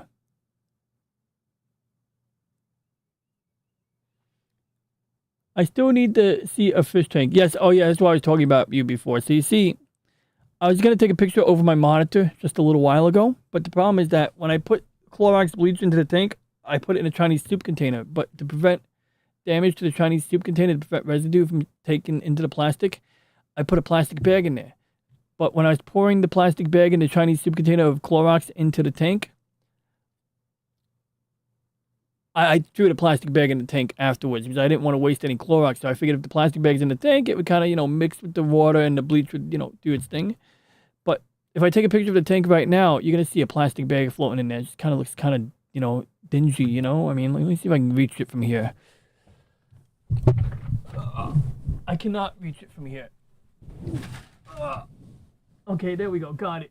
Ew. What is that? Okay, yeah, we're gonna leave that alone for now. Okay, we're just gonna leave that alone. Okay, I need to get that plastic bag out of the tank. I need to have like a bucket and more Clorox bleach handy when I do that. And yeah, we'll try to raid. Anyway, I'm talking to myself and of the chat right now. Oh shit, I'm on camera. I'm sorry. But yeah. Oh, that's what. Okay, wait. Let's wrap this up into a neat bow. But I'm gonna find a video here. I want to show you guys. It's not the video I showed before. It's not this. This is like my Orthodox Star Wars Day, video edits that I was working on. I have a more specific. Oh, that's cool. That's a Star Defender, by the way. That's not Home 1. A Star Defender is huge. Look at that shit. Look. Okay, there you go. Look at. See. That's. I've been looking for this video. I gotta label this video right now. Like right after I close this video, I'm gonna rename the file. But you can see Home 1, which is from Return of the Jedi and stuff. That is, Admiral Akbar. It's a trap. That's his ship. And the Star Defender just dwarfs it. See that? I believe that Home 1 is known for having redundant shield generators on it. That's one of the things that makes it really a big deal. But what I'm going to do is I'm going to take this file. I'm going to close this, right? I'm going to go to my main monitor. I'm going to call this one Star Defender because I literally was trying to find this video on Star Wars Day while I was at work. I was logging into my computer remotely so that I can, show that video. I wanted to, make it part of my Star Wars Day content. I couldn't find it, so I couldn't insert it into the edit. So I had, other clips that I was able to compile, apparently including my screen recording then. Let me see. Let me find a video I really want to show you guys. Oh, okay. I found something. It looks like I'm picking lice out of my hair for some reason. We're getting warmer. We're getting warmer. Wait, are we getting warmer? Oh yeah, that's it. Look, I'm not even kidding. It does look like I'm picking lice out of my hair. See? Does that look like it? Look, what am I doing? Why am I making fun of myself right now? And I was cleaning the thing and I was trying to get that tissue in the garbage pail. So anyway, this is what I did here. Let me see. Let me listen to my own narration before I play it back. Is there a narration here? Oh. I don't hear me talking. Oh, no, there's no narration here. Okay, so I'll explain to you guys what's going on here. Okay. So it's having me picking lice out of my hair, which is totally not what I'm doing. It just looks like it. I real quick. Good evening. Okay. And Wolfums and Oris things. Okay, so I'm sorry. I was just writing hello and thanks because Oris was kind enough to share a link to my show. He shared a link to my show during his show while I'm live. I mean, he's allowing cannibalism of his viewership. And I appreciate that. That's why I always, give Oris a shout out. Well, it's not me. I just think he's a cool dude. But anyway, so here I am with this is the copper spiral or pipe. Where's my YouTube chat? I want to see the chat while I do this. Okay, we're going to move this to the left. Okay, there we go. And is that, yes, no, that's copper tubing. I'm getting a question from, pardon my spelling. That's copper tubing where I store. Okay, so I'm gonna explain at my show. Well, I'm not gonna type this right now. I'm just gonna talk it out. Okay, so. Oh yeah, who's chat? Okay, yo, Game Gear Goddess. I just mixed up my chat with RS's chat. So just now, I thought you were asking me this question over here. So I got like mad confused. But to answer your question verbally, oh, thank goodness I don't have to type it. I thought I was gonna have to type the reply to you because I thought it was in the other chat. As I was saying, so let's just play the video and it'll explain as it goes on. So this is copper pipe, basically, copper tubing. It's flexible. Sometimes they sell a thinner version of this, but I believe this is also used in refrigeration applications and stuff like that. So it came with these rubber caps or these heat shrink caps that I had to remove before using it. And in fact, so this covers the entire process associated with this part of the system. So we'll skip through it a little bit. So you can see that I'm kind of elongating it and I'm forming it into a shape that resembles a spiral. In fact, let's play back at warp speed. That's what I look like if I was on methamphetamine.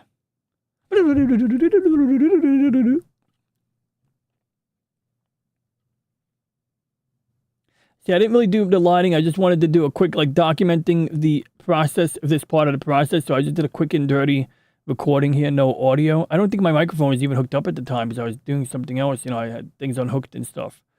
But, you know, you can see, like, you could literally see where this is going.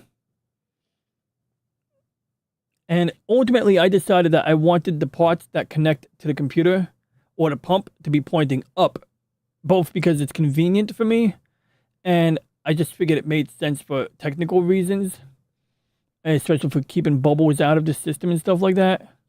So, in a moment, we're going to see that that's what I'm doing. So right now, I'm just getting the diameter to be something within the realm. And there may be like a recommended shape and size. Like they might say, oh, you should have these spaced this many inches apart and yada, yada, yada.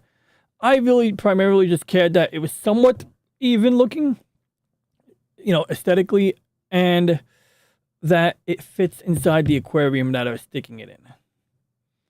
And that was, I could reach all of the things that I need to reach while installing it in the conditions that I was installing it in. Warp speed. I can't tell you how many people I have in my store trying to do that, and their chalk, I can't stay still on the bottom of their skull. And their chalk? Maybe he meant talk. Jaw can't keep still with the skull.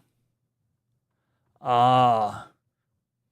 So anyway, I don't know what I'm doing here. I should probably just go back to my camera and make sure I'm not doing anything inappropriate on screen. Oh my god, I'm scratching my nuts. I'm kidding, I'm not. I just get worried like that. Like one day I'm going to play a video where I think the camera's off and it's not off. You know, like...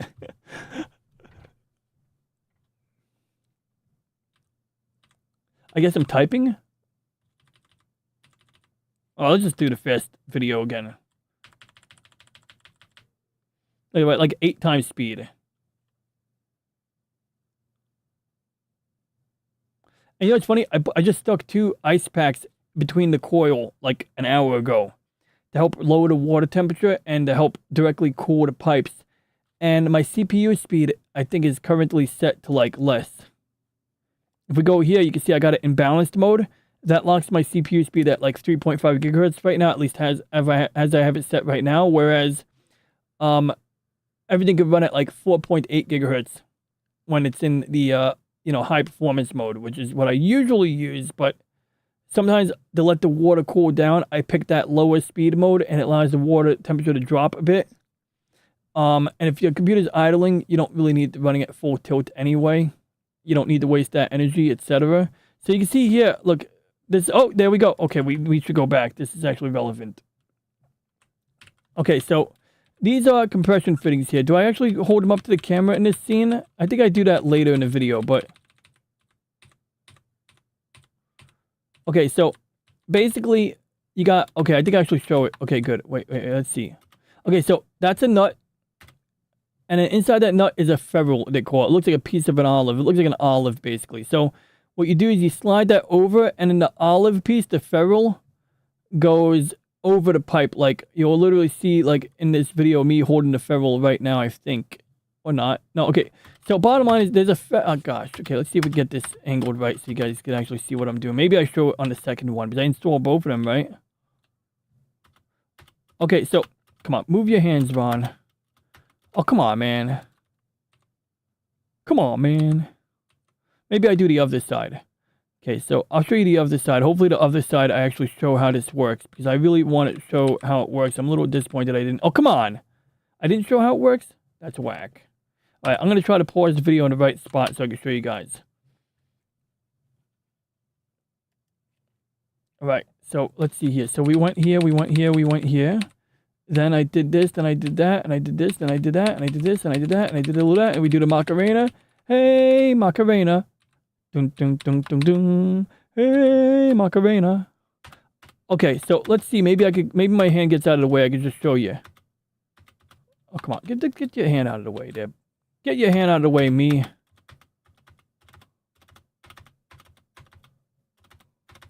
Come on. That was perfect.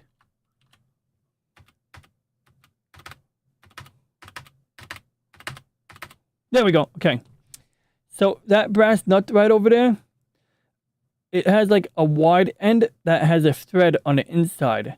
And that's where the bobbed piece goes. And I might have an extra bobbed piece that I could show you. Well, I might have put the bobbed piece away because I had another bobbed piece that I don't need. So I might have put it somewhere where I can't find it anymore because I really don't need it, right? But it would be nice if I could find it. Just so I could show you guys an example.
Oh, crap. How long was I silent?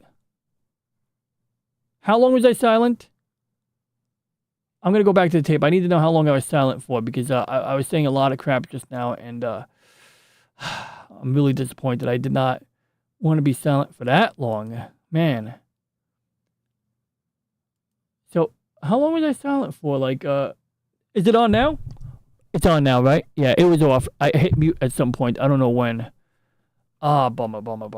I gotta go back in time now. I gotta figure out when. Where is it? Oh, here we go. Okay, let me go back to my own videotape and figure out where I hit mute, so that I can give you guys the correct story. Because only a few seconds. Okay, good. Okay, good. Only 30 seconds. That's fine. Then I can live with that. Okay, so anywho, we're back on. That's good. It's better than a minute or 2 minutes or 5 minutes. So as I was saying, that nut has like one wide open side with a female thread that you have to use the male thread on the back of this bobbed fitting to screw it into. And on the other side of the brass thing, it's similar to this plastic nut thing here. This is not brass, but just like how, notice this has an internal thread on this side and it covers the whole diameter. On this end, you'll notice that there's a flat piece. In the case of the brass one, the flat part goes a bit deeper. And the opening in the middle is only as wide as the brass pipe. So you're sliding like something like this over the brass pipe. In fact, here's my finger. And then before you screw the barbed fitting on this end, you put like an olive-shaped piece of brass over the pipe, and it rests on the back wall of this part. And then the idea is that when you insert the next piece, it's got its own thread that engages the inside like this. And it's going to push on that olive piece somehow, and it's going to compress it and deform it in such a way that it ultimately creates a watertight seal without any additional stuff. And so that's what you're seeing here now. As I tighten this, it's going to pull the nut up, because the way this barbed fitting works is it doesn't go any further than it can go. So essentially, it's going to the front or the back wall of this barbed fitting rests on the end of the pipe. And then as you tighten the nut, it's pulling itself up, but it's also compressing that olive piece of that ferrule, they call it, that olive-shaped piece of brass, and it either deforms the brass or the pipe a little bit. Either way, you end up with a net result. These two soft metals compressed in such a way that they don't leak. They're watertight. And so here we are. I'm going to tighten it right now. I'm going to tighten it by hand, and then I'm going to tighten it carefully with the pliers, which is not necessarily the right tool. Did I use pliers? No, I used some kind of lug wrench, I believe, or an adjustable lug wrench. So I used pliers and an adjustable lug, I believe. So I started with the pliers, which, if you cared about the cosmetics, you might not want to use pliers on something like that, because, you might leave some marks on it. But you'll see in a moment, I come back with, oh, look, I did a thumbs up. Wait, what? What am I doing here? I'm doing sign language, but I had no audio. It's like a silent movie. It's like the silent film era. I might have to like make a little meme out of that. It looks so dopey. Like it's like some Charlie Chaplin type shit. And okay, so bottom line is, this is what's in the tank right now. So this is why I need to clean up that space up there, so I could take a proper picture instead of just telling you guys about it. And I could draw a picture of it, but the bottom line is, this is the way it works. Water, there's basically water inside this copper pipe, and there's a pump attached at this end, and the pump is sucking the water. Not necessarily sucking, but it's pulling from this end. And then when water enters the pump, it pushes, and then the water that's being pushed goes into my computer. On the CPU, we have a water block. That's basically a copper plate that lets water, touch it, so that, it's got like a cover on it. You screw the pipes into it. So the water goes into the water block, absorbs the heat from the CPU, then comes out. Now, where does the outgoing water go? Well, the outgoing water goes straight into here. So the hot water coming from the computer goes straight into this end over here. As the hot water goes through this spiral, the water from the fish tank allows it to, the water from the fish tank absorbs that heat. And so by the time the water comes out from this side here on the left, it's entering the pump at a lower temperature. And I chose this because I didn't want to send hot water straight into the pump, even though in theory it wouldn't be that hot. I just decided to put the pump at the end of the line instead of the beginning, or, basically further towards the end of the line. So the pump is pushing the water straight into the computer, basically. And then that water pressure that you push into the computer is the water pressure that in turn pushes the water out of the computer and into this copper spiral, which is basically a heat exchanger, or part of the heat exchanger. And that's how that works. So anyway, I know I got to get pictures and send them to Slim Nim. And if I don't clean that space, I'll send the pictures to Slim's YouTube chat so that only him and a handful of select few people see it. And then when I tidy up, I'll take pictures for all of you to see too. So with that being said, does anybody have any questions, comments, ideas, or concerns? And what's up, chicken? Good to see you, buddy. Hope you're having a wonderful night. Wonderful night or day, depending on what time zone we're in. And Slim Nim says, have a good night, my friends. What if someone's not a friend? Can they have a good night too? I'm kidding. Anyway, jokes aside, you have a good night too, Slim Nim. Or I'll see you later on. And Lady Mist, I want to thank you for tuning in. You were among the first two people to tune in. You and California Ford 44, who is presently at the office or at the job. I call every job the office. Whether I work in retail, I used to always say, see you at the office, even though I don't work at the office. I used to not work in an office, but I thought it was kind of funny to call it the office. I didn't really, so about that. So yeah, Game Gear Goddess. That was like, I put that up like a minute before I started the stream. So basically I had dinner and I didn't make a thumbnail earlier this evening, and I didn't want to waste time making a thumbnail. It was already like a quarter to midnight, or not even. It was like really close to midnight when I scheduled this stream. And so with the clock ticking, I just used a cheap thumbnail, and it's ugly. That thumbnail is ugly. I really should make a pretty generic thumbnail. I mean, like, looking at my past thumbnails, like, I have options too. It's not like I don't have options, like, you know. And if I was really desperate, I could commission an artist to do the thumbnails. But jokes aside, you know, I mean, like, I think I get by well enough. But, like, I mean, like, look at these thumbnails. Some of these are nice too. Like, the Star Wars one is so beautiful. I mean, like, you know. Or here's another one that's beautiful. Oh, okay, and I'm almost done. I just want to show off my thumbnails real quick. But, I mean, this one's ugly as sin. It's the ugliest effing thumbnail ever. Like, I mean, no doubt about it. You got me there, you know? I mean, like, I don't like that the preview of the thumbnail is this small. It's a 720p thumbnail, so I should be able to see a big version of it. But whatever. Okay, so we get the 320 by 180 resolution version of the thumbnail, which sucks. But, like, if I was to use a generic... This is, like, actually one of my generic... I'll show you my generic thumbnail right now. Oh, can we do it like this? Download. Okay, we can download the thumbnail. Oh, there we go. Perfect. That's how you do it. Oh, damn, I wasn't showing my screen. As I was saying, I'll do it again. So yes, this thumbnail is ugly as sin. It's kind of almost disgusting too, to an extent. Not really disgusting. I mean, it's probably a hand model. But, like, you know, you've seen last week's thumbnail, the one before that, or the week that I didn't skip. You know, I skipped a week, but, you know, in between. But some of these thumbnails are awesome. Some of them are a little ugly. Like, this one's not the prettiest thumbnail. Excuse me.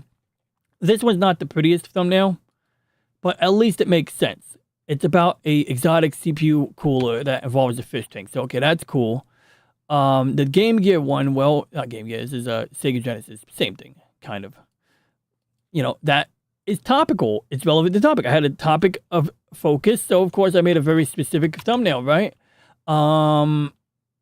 Space crap. Like I said, once again, I love this one. This one is actually my generic. I used this one in 2024, and I'm bound to use it again in 2025, but I don't want to, you know, I try not to use it 2 weeks in a row. Actually, I've used this thumbnail 2 weeks in a row a couple of times, I think. So, if you go back to my thumbnails, there's a pattern. You'll see a couple of times where I use, like, very similar thumbnails 2 weeks in a row.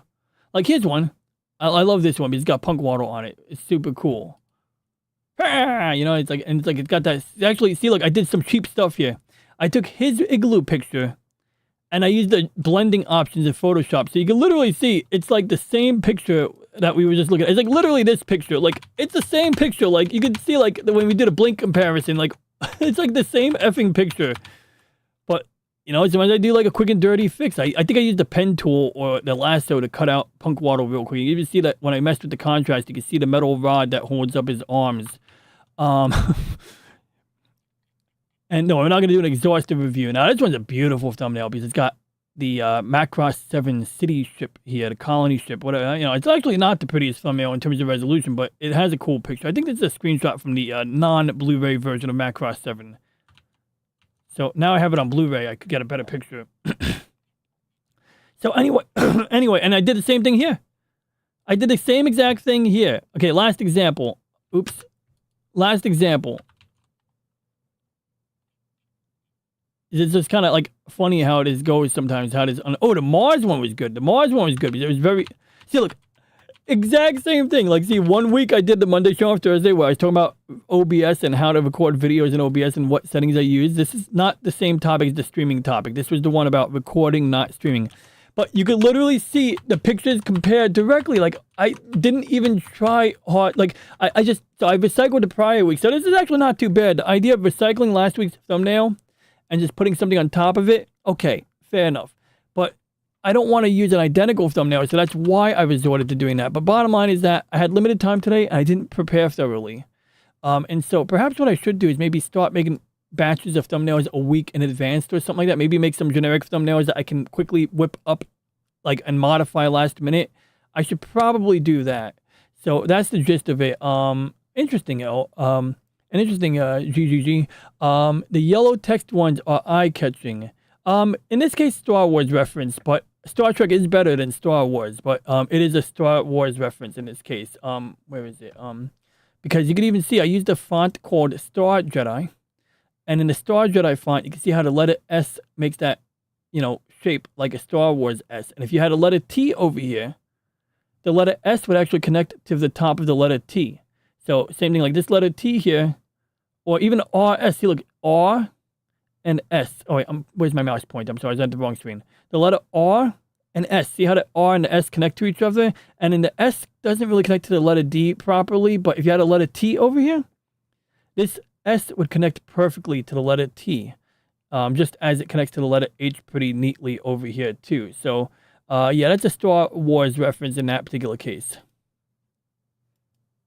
Sometimes I use the font from Space 1999. I think I have to reinstall that font, but I have a font from Space 1999 that I like, and I've used that in the past. And like when I do astronomy streams, I'll usually call it Space 2023 or whatever year it is that I'm doing the stream, and I'll use the Space 1999 font. But in this case, I was using Star Wars. So let's see what it's. If you own your own apartment and don't want to use the gravity fed tank and the top of the building, oh, well, yeah, like that would be more like if you had like more than what, 4 or 8 stories, I think, than using the gravity tank, yeah. And you would prefer to use your own kind of thing, then you're passing all of the water through your own filters. Then the tanks that you can keep outdoors to filter the water. So ultimately, I'm probably going to replace the fish tank with a radiator that I put outside. So I'm going to investigate that further, but that's the gist of what I've got in mind is a radiator. What you have now is the penguin floating in the background. Yeah, not just your average front page picture. Yeah, you know, so like that's the thing. I think it's cool. Thumbnail was eye-catching today, though. Okay, I appreciate that feedback.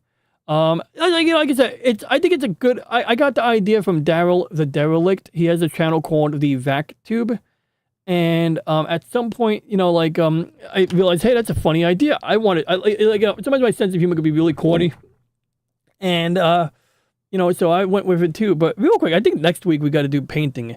This is my Sailor Venus. I don't know if it looks like Sailor Venus, but damn, it's got nice legs. Wait, look at that. It's the hottest 3D model I've ever printed in my life.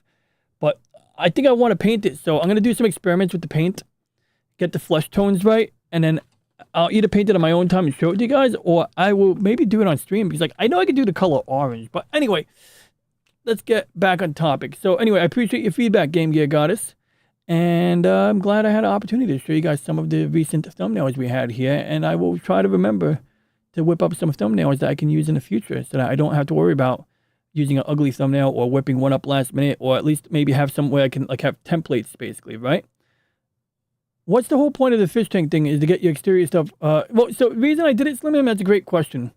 Yeah, isn't that a pretty nice 3D print? Now, to be fair, I did not create it. I just printed it. But a lot of work goes into running the 3D printer. I mean, like, you know, you got to get that thing leveled correctly. You got to, you know, adjust things. You got to get the temperatures. You got to do a lot.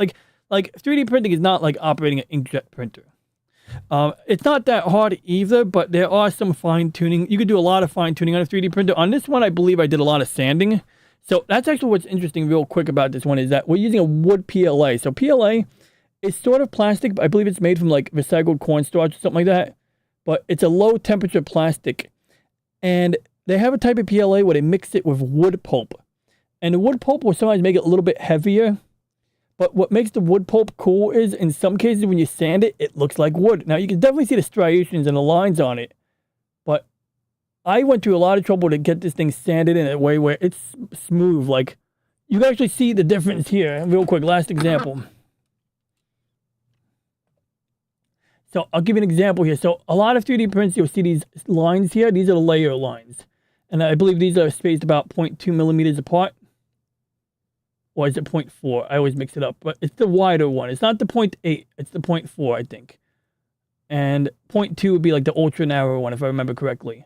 But you can see like the lines. But then over here on the legs, it looks white because I did get a lot of grit in between. But now that we have it sanded relatively smooth compared to the upper part, we could paint it. And, you know, honestly, like, so when I realized I saw people, when 3D printing was getting hyped up, back then they had like the 1 millimeter layers and it looked ugly as sin. Like, I hated 3D printers when they came out. I was just like, what's the big deal? It's just like, get a block of wood, carve your own shit. But I can definitely see the, you know, benefits. Now, this I didn't sand too thoroughly back here. I decided that when I paint it or prime it, it'll fill in the gaps. So I find that when I paint certain 3D prints, that's one of the ways to get around certain things. And I'll show you one example. Now, this is a Star Trek ship, the Daedalus. And I believe I used, did I use enamel or acrylic? I honestly don't know, but you can still see the lines on it. But the lines, you know, I could probably have done like I don't know if I primed this one. This might have been my first foray into painting, but this was also made with a wood PLA. And the reason I like wood PLA is because the wood powder, the wood pulp, absorbs the paint. Like it really, like the paint, like literally like soaks the wood pulp. And so I'm a really big fan of wood PLA, 3D printing material, or filament as they call it. Now, the alternative would be a resin 3D printer.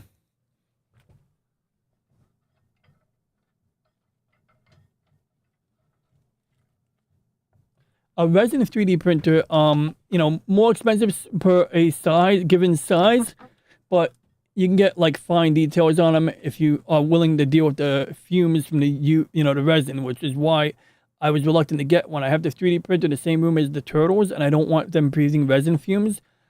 Typically, you would hook it up to some kind of vent, like a dryer vent or a dryer vent going out your window or something like that. It depends. 3D prints are not necessarily made to last. But that's one of the reasons why it's important, in my opinion, to put a lot of effort into tuning the printer correctly. Because if your layer heights are right, and you get your temperatures right, and if you pick the right type of filaments, and some filaments are better than other filaments, absolutely. And you even have to worry about things like if the filament is exposed to humidity, like where you live, you might, they people put them in the oven. I bought a filament dryer where it's just an electrically heated apparatus that heats up the filament to dry out the filament, because you try putting, moist filament into the printer, you'll get bubbles out of it as it's printing. You'll hear like little cracking sounds and you'll see the bubbles like ruining the layers, and weird things happen, and it'll mess up the adhesion to the surface of the print bed, which you don't want, all these things. So, but if you do, yeah, I got you. Yeah, that is supposed to be Sailor Venus. It might be a generic face, though. So bottom line, in conclusion, it's like 3D prints are weird. Like making a functional parts. I'll give you an example. I was gonna buy a solar filter for my telescope, and the company selling it wanted to charge an additional $300 for a adapter that holds it on the telescope. And they 3D print it on their end. They ask you for the correct measurements of your telescope's front cell, and they print this piece, and they're using a filament. So normal filament is usually PLA, polyactic acid. The stuff they were using, I believe, was called ASA. ASA is a fancier filament, and there's other filaments that are more toxic, and just like painting and art, the toxic stuff is sometimes better. So, there's that. So bottom line is, like, I wouldn't necessarily care to use like PLA as a functional part that needs lots of strength, but there are times where you can get away with it, or that you can manage it if you do it right. But one of the materials I like a lot is PETG. And PETG is literally a variation of the crap they use in these water bottles or soda bottles. And so usually it's like this plastic, but with a color to it. And in particular, think about it like this. The top of the bottle, like while the bottle is soft, this part is pretty damn rigid. So imagine if you could 3D print something that is as strong as this part of the bottle. So that's what PETG is. And the thing about PETG is, like, while if you drop something or stress something out made out of PLA, it tends to crack, and sometimes it'll crack along the layer lines. And this is something that, like, you can optimize things as you tweak it, as I've learned to tweak the temperatures and things like that. I think my printer is set to run at a lower temperature at the bottom layer because I have a heated bed, and it actually puts out, like, I think 2% less flow. I actually lowered the flow rate by 2%, because if I didn't do that, the bottom layer is always a little bit wider. It spreads out like an elephant's foot. And so to get like a perfect cube to come out of that thing, I figured out if I lower the flow rate and the temperature of the first layer of the extruder, it helps. So anyway, PETG is interesting. I have an Omega class battle cruiser from Babylon 5 somewhere that has a spinning gravity section. And at one point, I think it took a hit, and all it did was dent a little bit. And like, so it's a mixed bag. There's pros and cons to everything, but it's like anything else. Use the right tool for the right job. And with that, I do want to thank everyone for tuning in. And yeah, as the Game Gear God, it says, like pigments with heavy metals tend to last longer. And Slim Nim says, and Awesome One says, he's still on. I am. I was supposed to wrap up 10 minutes ago, 20 minutes ago. The same reason you have the difference. Oh, crap, it's 2 a.m. The difference of baking something in between regular altitude. Oh, yeah. You're right. The boiling point, depending on altitude and the air pressure, changes. Man, how did I get a gifted on a million sub channel? Wow. That's funny. Is it a good channel? The horrifying things, I wonder when you get yourself a vacuum chamber. Oh, gosh.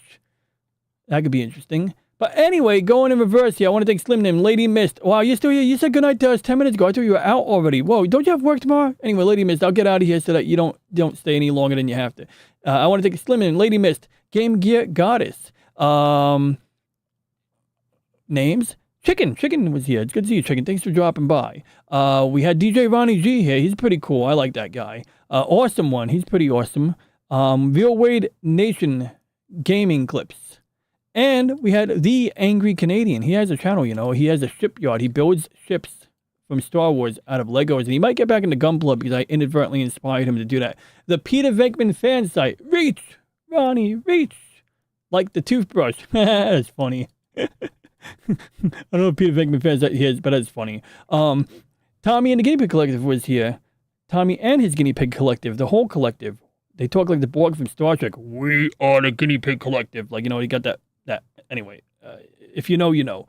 And I think we covered almost everyone. Oh, and Rusty Rivers was here too. And we took a look at his channel. We talked about kayaks a little bit, which is like totally like unplanned, but was fun to talk about. And I talked a little bit about the folding kayaks that I dream of one day getting something similar to maybe carry on my bike in case I ever want to go across the water without crossing a bridge, which sounds kind of dangerous.